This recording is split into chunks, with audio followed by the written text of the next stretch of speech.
अस्सलाम वालेकुम स्टूडेंट्स। आज का हमारा टॉपिक है एक कुछ ऐसे अल्फाज का मिक्सचर जो आलमोस्ट सेम मीनिंग देते हैं लेकिन उसके अंदर बहुत बड़ा फ़र्क है। जैसे confess, acknowledge, commit, promise, admit या एग्री भी कह सकते हैं।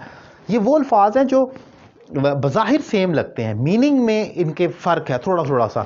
तो आज इसी फ़र्क को समझेंगे। और अगर आप मेरे दीगर वीडियो लेक्चर देखना चाह रहे हैं तो यूट्यूब चैनल मेरा, जिस पर 500 के करीब वीडियो लेक्चर्स हैं, तरतीब के साथ आप प्ले लिस्ट में देख सकते हैं। अली रज़ा काज़मी चैनल का नाम है, लिंक आपके सामने मौजूद है, वो ज़रूर सब्सक्राइब करें क्योंकि वहाँ से आपको हेल्प मिलेगी। फेसबुक पर सब खिचड़ी पकी हुई है, इस पर आपको प्रॉपर लेक्चर नहीं मिलते। उसमें डायरेक्ट इनडायरेक्ट है, कंडीशनल सेंटेंसेस, एक्टिव पैसिव और पार्ट ऑफ स्पीच को भी डिफाइन किया। और अगर आप मुझसे ऑनलाइन इंग्लिश लैंग्वेज कोर्स करना चाह रहे हैं, स्पीकिंग का, राइटिंग का, बेसिक ग्रामर का, एडवांस ग्रामर का, आइट्स, टोफल, सीएसएस की तैयारी करना चाह रहे हैं तो एक बेहतरीन ऑप्शन है ऑनलाइन क्लास, वो ज़रूर आप अडॉप्ट करें। अब ज़रा स्टार्ट करते हैं, लफ्ज़ों का मीनिंग क्या है और इसका फ़र्क क्या है। सबसे पहले देखिए कन्फेस। कन्फेस का मतलब होता है इकबाल जुर्म। ये नेगेटिव चीज़ के हवाले से होता है। अच्छी चीज़ कोई कन्फेस नहीं करता, नेगेटिव चीज़ कन्फेस की। ही कन्फेस्ड हिज क्राइम, उसने अपने जुर्म का इतराफ़ किया। सो जुर्म जो नेगेटिव चीज़ है वो कन्फेस होगी। एक्नॉलेज भी एतराफ़ करना है, लेकिन उसका मतलब है कि सराहना, पॉजिटिव सेंस में जब कोई चीज़ सराही जाती है, मानी जाती है। My work was acknowledged by the company, मेरे काम को सराहा गया या माना गया। ये भी इकबाल जुर्म, तो ये भी तो मानना ही है ना जुर्म को। ये भी मानना है कि आपने काम किया, हम मानते हैं, हम उसको सराहते हैं। सो लेकिन ये पॉजिटिव है। ये आपके जब किसी काम को माना जाता है कि आपने अच्छा काम किया तो वो फिर आप उसको एक्नॉलेज कहते हैं, जिसे एक्नॉलेजमेंट भी कहा जाता है। फिर एडमिट करना।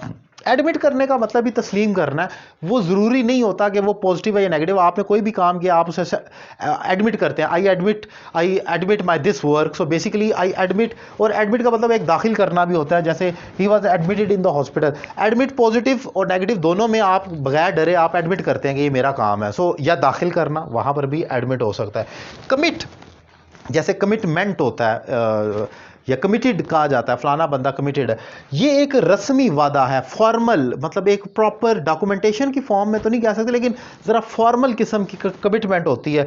जैसे ही has committed with me to help me out, उसने मुझसे वादा किया है मुश्किल में मेरी मदद करने का। लेकिन ये फॉर्मल है, ये प्रॉपर, इसकी शायद कोई एग्रीमेंट भी हो सकता है। सो ये कमिटमेंट की सेंस में आता है। फिर प्रॉमिस है। प्रॉमिस एक गैर रस्मी वादे को कहते हैं। जैसे आप मतलब किसी छोटे बच्चे से भी प्रॉमिस कर लेते हैं कि उसको आइसक्रीम खिलाएंगे, किसी बड़े से प्रॉमिस कर लेते हैं, लेकिन उसका कोई सबूत नहीं होता, वो बेसिकली प्रॉमिस है। ही प्रॉमिस्ड विद मी, उसने मेरे से वादा किया। एक्सेप्ट का मतलब है कबूल करना। He accepted my offer. ये भी कबूल करना है या मानना है, लेकिन ये उस सेंस में है कि आपको कोई चीज़ दी जाती है, आप रिजेक्ट करते हैं या आप उसको ओके कर लेते हैं। जैसे फ्रेंड रिक्वेस्ट की जाती है तो आप फेसबुक पर भेजते हैं तो your friend request is accepted और रिजेक्टेड, एक्सेप्ट की जाती है या रिजेक्ट की जाती है। सो वो एक्सेप्ट कहलाता है। सो आपने देखा कि ये तमाम अल्फाज आलमोस्ट मीनिंग एक जैसा रखते हैं, सबका मतलब है मानना, लेकिन किसी का किस सेंस में, किसी का किस सेंस में। सो सेंस को समझना बहुत इंपॉर्टेंट है ताकि सेंस प्रिवेल कर सके और आपको समझ आए। उम्मीद करता हूँ ये लेक्चर आपको अच्छा लगा होगा। अपनी राय का इजहार करने के लिए कमेंट बॉक्स में ज़रूर बताएं कि आपको ये लेक्चर कैसा लगा। Thank you very much.